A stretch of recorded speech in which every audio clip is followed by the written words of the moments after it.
we're going to be looking at Viva Pulse. It's available now to our Suite customers. Suite customers. Sweet. We've got group chat message copying links to the group chat. I probably should stop there because that's the whole message. We'll save it for the show, and present local files from PowerPoint apps to the PowerPoint Live in Teams. Let's roll it.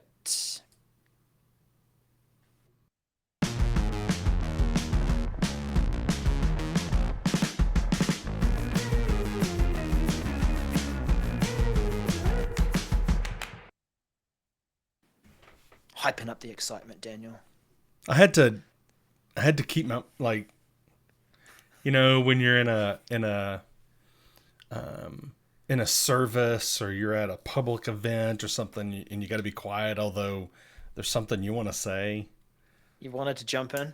I want to jump in because you were like present a local file to PowerPoint Live and I was going to go, really? Is it really? But Well, we'll dive into that. we will. Hello, everyone, and welcome to episode 290. That's exciting. We're so glad you're here.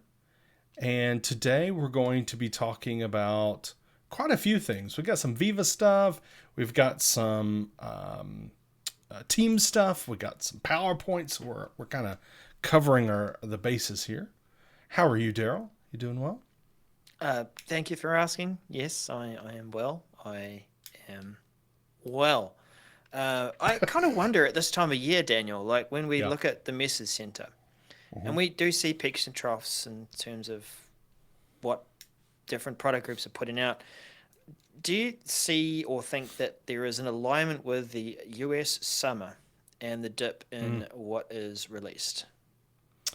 Yeah, I think it would be, silly not to, come to at least thinking there's some influence into the release schedule. When, a good deal of people are kind of in and out of I'm going to do quotes office since, some people are working remotely still. Yep. However, yeah, I think so. Okay. Yeah, I would agree with that. All right. Well, I mean, happy summer to you all in the northern hemisphere. Mm-hmm. Um, we're going to just keep doing what we're doing all year round, aren't we, Daniel? Indeed. We really miss a beat. But thank you for joining us, and if you are new here, then do subscribe. We've been told that we do deliver value, and it's not just a Indeed. message I tell myself. No, indeed. I was in Washington, D.C. last week and met several people that watch and or listen to the show and said, yes, indeed, we bring value. So why don't you go ahead and smash that subscribe button, click the thumbs up, like this on YouTube. And if you're listening to the audio podcast, why don't you go ahead and give us a 5-star rating there so other people can see us. And might as well go ahead and share out the link to this episode, everybody. It's just a URL, right? You just copy, paste. The message is almost composed itself on social Yeah. media. So all you have to do then and say, watch this, I do. That's all you have to do. Or listen to this, I do. You've already pasted the URL there. Yeah. Good And then you good could hours of tag. thought goes into Yeah. the copy that's written for No. that. Yeah. All you had to, I mean, it'd take 3 seconds. And then at 365 MCS, send, post, tweet, whatever the action is on that social media platform. Because we're on all of the social media platforms that matter. Go ahead and do that now. And if you do, then I'm going to provide some answers to you. Well, But if you don't, Daniel, then maybe I won't. I want answers. I want Oh, answers. do you want Either them way. on the go? I do, yes, because I'm an on-the-go kind of person. But yeah, just get into it, my man. This Okay. is not the message. It is not the message I That is the need you to. message. There we go. Microsoft Viva answers in Viva on mobile. MC584830 And I want everyone to just take a look at this message. It has wonderful screenshots, details here. You're looking at what you're going to see. It's amazing. Don't get used to this for today, because this is like the best message that we have for this week that actually has screenshots. But this is really nice to be able to have answers in our pocket, quite literally, because Answers in Viva is coming to iOS and Android. And this is, I think, they continue this kind of rolling out on mobile for obvious reasons, that we are a very mobile society. We all have phones. In fact, I think the estimate of phones is that there's enough on the planet for everyone to have two or something. I don't know, something weird. So one for each hand. You can be looking for answers on both of your mobile devices. So this is, you can see in the screenshots, being able to look there. You're going to see the topics that the question is tagged with, and then really be able to dive in and react to those answers there within the Viva Engage app, right? Because this is, remember, Answers in Viva is powered by Viva Engage experience. So what do you think, Terrell? You're going to use this? Oh yeah, definitely. I think at the moment, and I'm sort of sitting there waiting. When's it going to come? When's it going to come? Because the Answers service, you can opt in within your service administration for Viva Engage, and you then kind of just have to wait. There's a few things that have to happen in the background to liven it up, and there is something of a queue. When it is available, this is going to be handy. I quite like how these screenshots put it, that it's like looking at the bottom of an app bar within Teams, that Answers is another app within the Engage experience. I wonder, Daniel, what will this look like inside Teams? Because Engage is inside Teams, and when you go to Engage, I think Answers will be at the top as a tab, like Communities are and Storyline. Mm-hmm. It is, one thing that I haven't really talked about recently on the show. Do you remember that word I used to use all the time? Consistency. Consistency. Thank you. We didn't plan that, people, by the way. He actually did remember consistency. And it's because you've said it consistently over the years that we've been working together. Is that we want to have consistency. So if you're going to put the link to something at the bottom in one place, let's have it at the bottom everywhere. But anyway, so this is going to be rolling out to your app, to your local Viva Engage app, late June, expected by early July. One thing I did notice on this, and I don't know if this is just happening here recently, but maybe it's just this message, but it has a year on it. It says late June 2023. So that's kind of interesting. I don't know. Do we need that? Maybe. We do.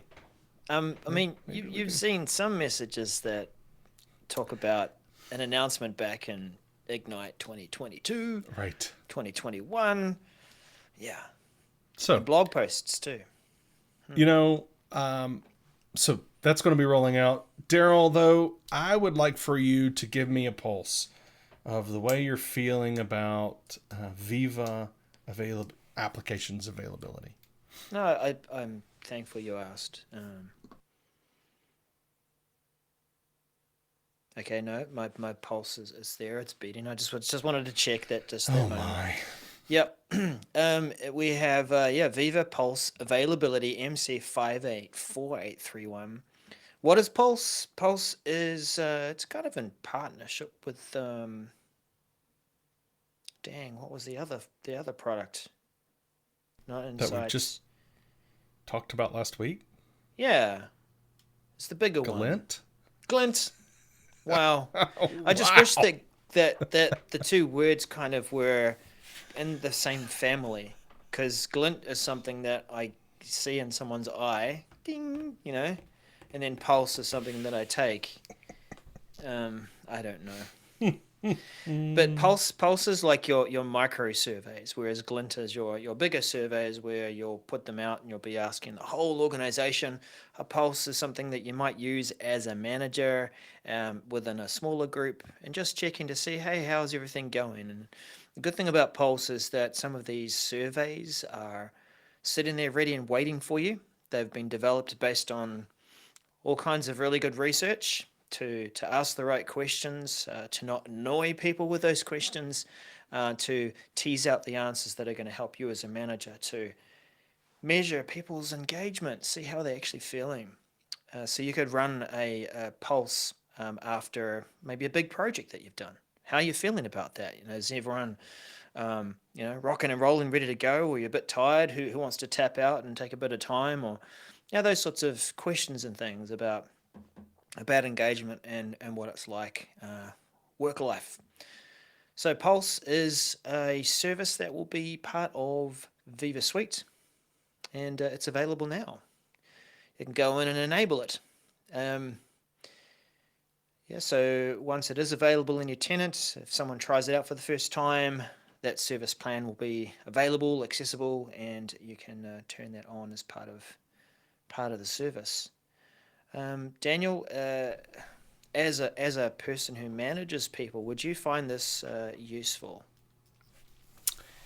yes, but yes. However, so can I be vulnerable a little bit here? Sure. I'll just be honest. Hmm. I part of me is like I don't necessarily. I'm not looking forward to some of the feedback. And I'm Uh, just being very honest with you. I'm not perfect. I know people who tune into the show may think that for good reason. I'm just I couldn't do it with a straight face. Um, and so who I don't know. I'm sure there are people who like to get feedback, get constructive feedback, or maybe not constructive, but get feedback all the time. And I do. I want to know. I want to improve, but there's also part of me that's like, oh, some hesitation, and and I think especially for if you've got an environment where you don't really push this open and transparent communication, and then these pulses are gonna hit hard, some possibly. I really like to have communication be very transparent, meaning and I tell my people this all the time. It, Going into a review, for instance, will never be a surprise. There won't be any shockers. There won't be anything we've not talked about for a long time. Like if there's something that's wrong, we will talk about it immediately. We won't wait for some sort of review time. And the same thing for me. I want that feedback, right? And so if you're in an organization that's not that, where it's you, then these kind of things may slap you in the face really hard. mm. So so it'd be interesting to see if it's adopted and implemented across the board. How it works. I'm kind of excited, and I'll just leave it at that. Hopefully I've been transparent, and Yeah. people that are listening go, you know what, I can identify with something that was said there. But so we'll see. I think it's going to take some introduction to managers and people that want to use this to get the best out of it. It's one thing to just try it out and send something. Yeah, that's pretty good. Get some results. Mm-hmm. But yeah, just do it with purpose in mind and that you're going to take action. That's actually part of the service too. Is that once those results come back, they there are some things and actions that are suggested that you can take, a bit like the Insights service. It gives you some suggestions about what you can do. So interesting. All right, so there are some steps, and on this message there are some things that you can look through about how to get it going, instructions on how to pre-install and pin it as an app and make it available for people. Um, but yeah, that is available. Yeah, but so the plan will begin rollout mid-June and be through to mid-July. So that's why it's rolling out now. Well, Daniel, let's bring it into a group conversation. But I want to be able to reference this later. So tell me how I can do that. Indeed. Group chat message copy links are now available! Exclamation mark. MC584833. And indeed, this is kind of what, I mean, it's what the title says, although it doesn't really roll off the tongue very well. Basically, when you're having a group chat, okay, so these are the in teams having the group chat, not channel, right?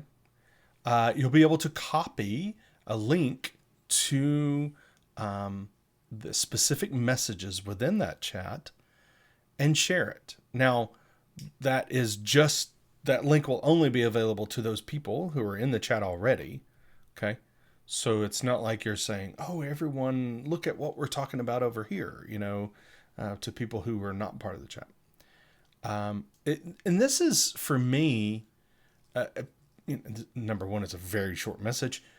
Number two, though, it makes sense because in a group chat, and I ran into this just last week, where the group chat can get messy and very Can get messy. haha, it can be very noisy.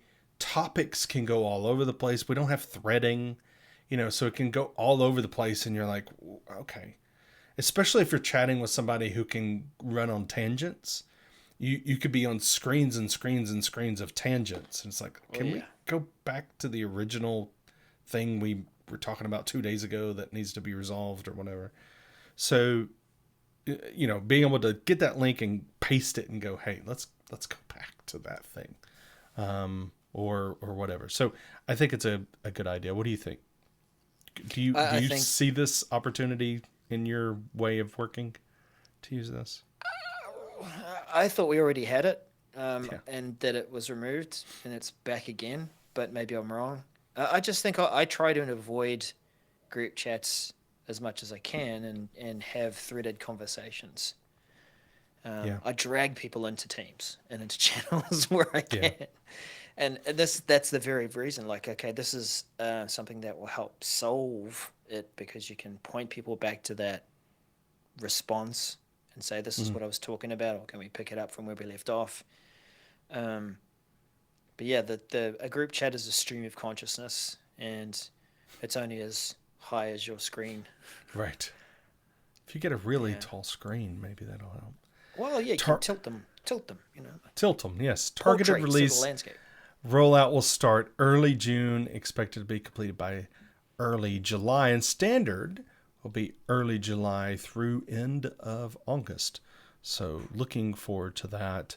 And you know what else I'm looking forward to, Daryl, is being able to use PowerPoint Live, but with a PowerPoint that's on my local machine. I don't even have to upload it or anything. Oh, that's what I'm looking forward to. Yeah, that's what I look forward to too when I read that title. Let's read it again and then let it sink in for a bit as we read the reality. Present a local file from PowerPoint app to PowerPoint Live in Teams, MC 586564. That sounds exactly what I said, Daryl. This is what I want. Yeah, it is exactly what you want. But is it really what it says it will be? So present in Teams. I think this even has a screenshot. There we go. I use this occasionally. You've got a PowerPoint open and you present in Teams, but often that PowerPoint is already somewhere in the cloud. It's already stored in SharePoint. It's already stored in OneDrive. And if I wasn't doing it this way, if I just opened up Teams, I'm in a meeting, I can go through and say, I want to present a PowerPoint, and it'll present me with my most recent slide decks I've been working on. I can choose them, and then I use PowerPoint Live. What's the beauty of PowerPoint Live, Daniel? It's lots of pretty. It's lots of well, okay. Oh, this wasn't the answer I was going for. Maybe we I should go know back it to wasn't. This is to your message. our Come on, Viva get on with it. Answers message. Yeah. Okay, well, PowerPoint Live means that we can have an individual experience of the slide deck. We have it presented in that staged space, and you can go forwards and backwards through it. You can present videos in kind of a watch along way, better quality instead of someone's shared desktop with missing frames. Anyway, all of that. But we couldn't really use it unless we uploaded that file to the cloud. So this message has the promise of, well, now you can present local files from PowerPoint app to a live Teams meeting. All you got to do is click that present in Teams on your local file that might be saved on your desktop. And once you have saved your file to the cloud, you'll be able to present it in Teams. Please make sure you have joined the Teams meeting. So, yeah. I mean, it is a local file, but this process makes it a cloud file. So it's not something you'll be able to do, on a whim in the middle of a meeting and go, hey, have you got that file? I can't open it from my OneDrive. No problem, boss. I got it on my desktop. Oh dear, I still have to upload it to OneDrive before I can bring it into PowerPoint Live. Oh well, present from desktop. Never mind. Shared desktop. So you're saying I'm not getting what I want? I'm saying you are, but you're also following the guidelines and being shimmied along to the right way of doing things and putting it in the cloud first. Which, I mean, look, let's be honest. How would it work as a local file? Who knows? That'd be like me giving you access to my desktop and like, no. That's no. Messy. So, nice try. And I think, okay, it's a nice way of guiding people through to doing what we should be doing anyway, but you will still need to think ahead and you're better off putting it in OneDrive or in SharePoint in the first place so that you can share that from there. Well, let's be honest. Who is not saving their PowerPoints in OneDrive to begin with? I mean, I do know where sometimes this might happen is if you've downloaded a PowerPoint in your downloads folder, and then it's, okay, now I want to present this.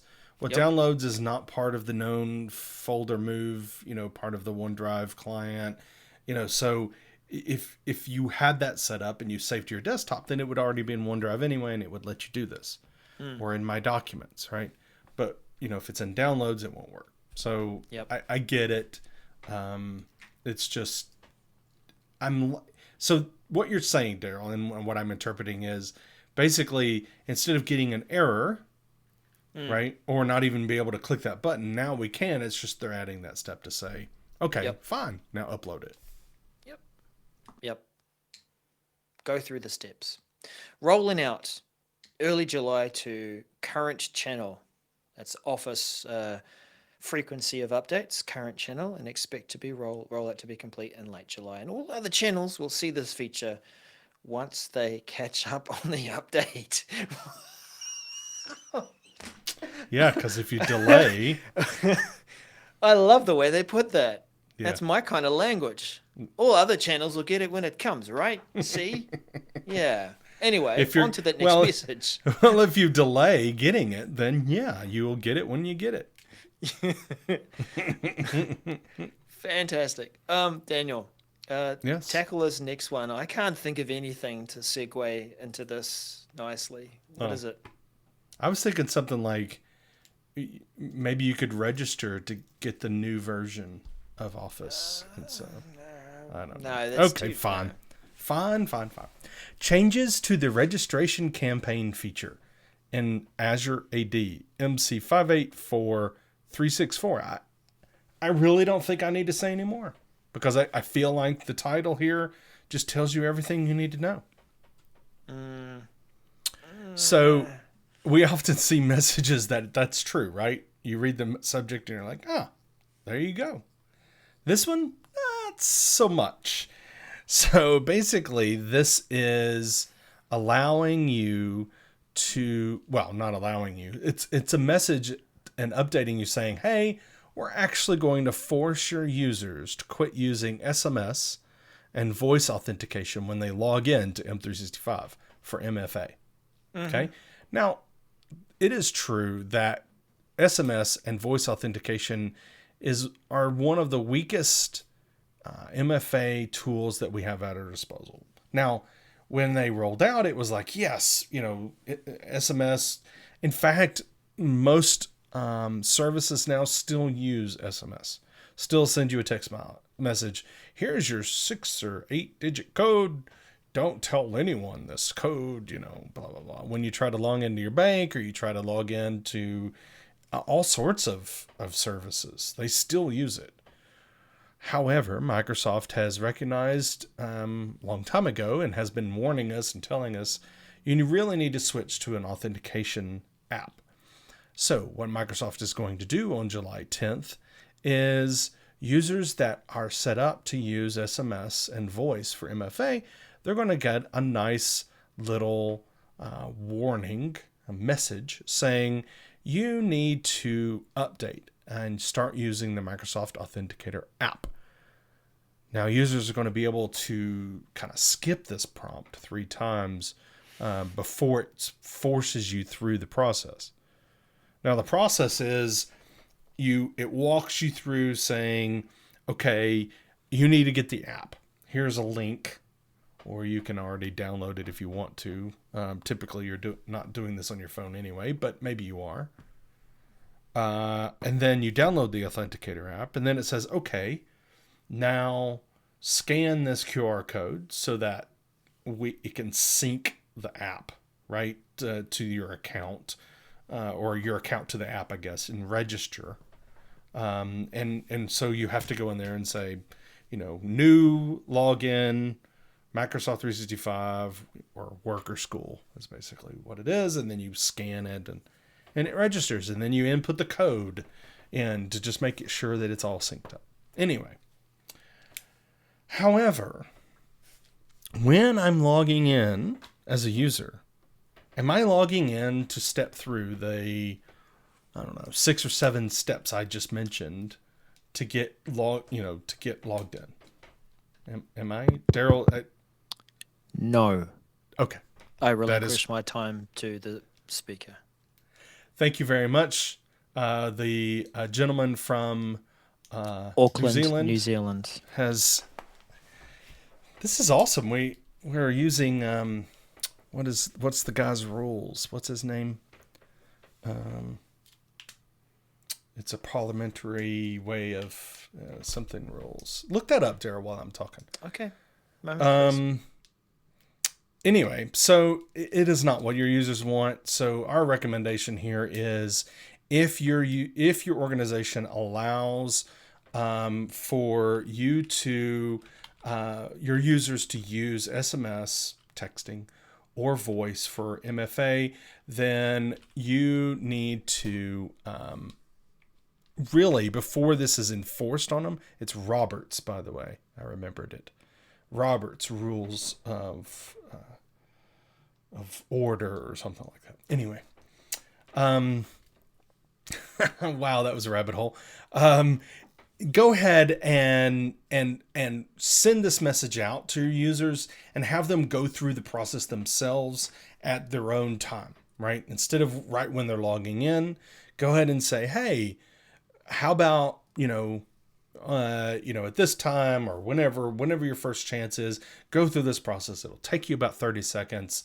Please do this, because if you don't, then your process of logging in will be interrupted later. So take care of it now. And then maybe, send it off. And then you can also, as an admin, look at what users have set up and say, oh, they're using Authenticator or they're not. So you can see that, and you can actually target your messages after that to say, hey, people that are still just using SMS, and that's the only thing they've set up, please, go through these procedures, right? So that, they're not disrupted when they try to log in on July 10th. Does that make sense? It makes sense. Get ahead. Do it now. Get ahead and make sure that your users are prepared for the migration. But you know what? The migration from SMS to Authenticator app. But you know what else? I'd like to migrate some other topics. You think we could do that? Very, very topical discussion right now, Daniel. Hmm. Yes. Okay. Well, let's see if we can do this one quickly, because we're making people hang around, for this last message.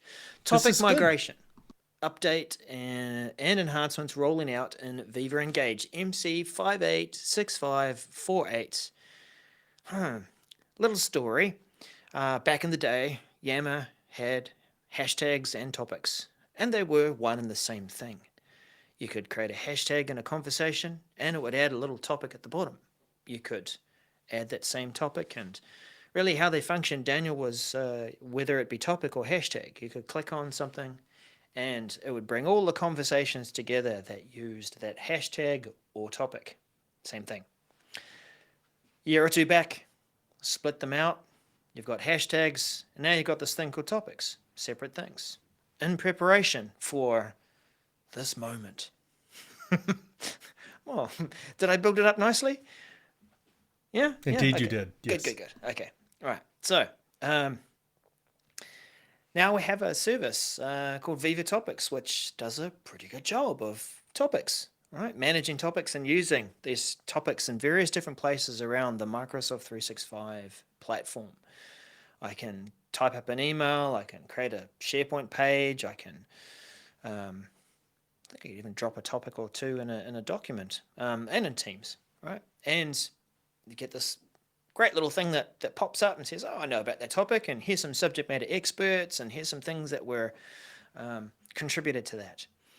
Well, we're going to now round out that story and make it possible for those topics that have been attached to Engage conversations, perhaps even as old as Yammer conversations, and be migrated over to the topics service. So that means that, conversations will then be able to be, I guess, associated with a topic that is managed out of Viva Topics. Imagine that I've had a conversation that might be talking about mobile work, and I use hashtag mobile work, and then that becomes a topic that you can have a subject matter expert and various pages and a place to collect knowledge and 3-letter acronyms, all sorts of stuff.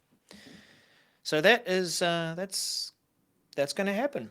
Going to happen soon. It does rely on you having Viva Topics to fully realize that experience. So if you are an organization that has subscribed to Viva Topics on its own, or as part of a suite product, or part of one of the Engage Topics bundles, I think it's the knowledge SKU, I forget the full name of the actual service, then this is going to be a nice way of putting the two together. Conversations will then be referenceable. Is that a word? Probably not. Sure. This time of day, you can reference them from the topics page. If you do not have topics in your organization, you probably won't notice a change. The topics will still be ready and waiting to be mastered from the topics service if you ever do subscribe to it. But if not, you probably won't notice. It'll just still appear to be a topic on the bottom of your Engage post. But Daniel, I think this is good to see this story rounding out, topics being somewhere that we can, Viva Topics is somewhere that we can master all of those topics and use them as part of that. But what about those topics that are old? Are those getting migrated as well, Daryl? No, they do have a time period where if they're older than 18 months, and you could have run a campaign. I think you had a good idea there, Daniel. You might have run a campaign maybe 2 years back that you're thinking, oh yeah, we could do that campaign again, and let's just leverage that topic. They will not be migrated over to Viva Topics.